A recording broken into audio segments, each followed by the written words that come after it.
Well, this hasn't happened before.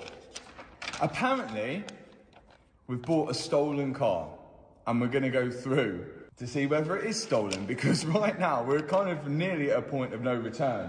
The engine of this supposed stolen car is now over here with a burnt out bottom end on one conrod. So we started repairing it, but before we go any further, we need to 100% know whether this car is stolen, cloned, or just not the right car that it should be. So if you missed the first video on the BMW M3 that I bought this car, which is a clean title car, not been involved in an accident at all.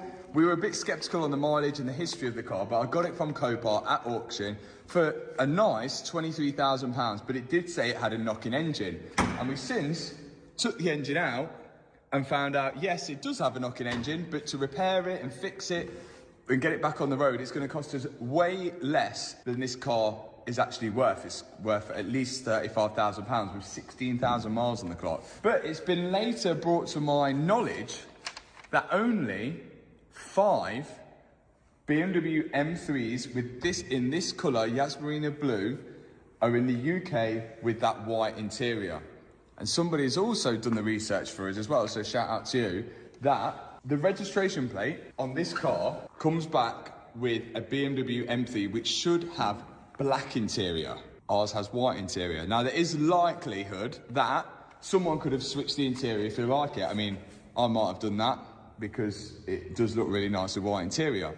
Now the other thing is, a BMW M3 in this colour got reported stolen on Facebook in 2023. And it looked exactly like this, and it did have white interior, but it didn't have this registration plate on. It had a completely different registration plate, which will show on the screen now. So, we've got pros, we've got cons, but we need to go through it and 100% make sure whether this car is stolen or not. So first off, let's go through the things on why we think it's not stolen before we go through the things of why we think it is stolen. Number one, the registration plate here, which when you're checking for a car when you're buying it, lines up with this VIN number, 7085, which is in the screen there.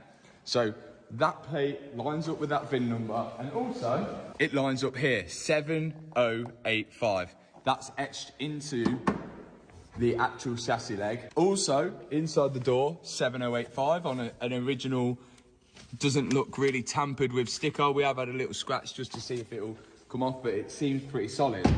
So the registration plate lines up with all of the VIN numbers. No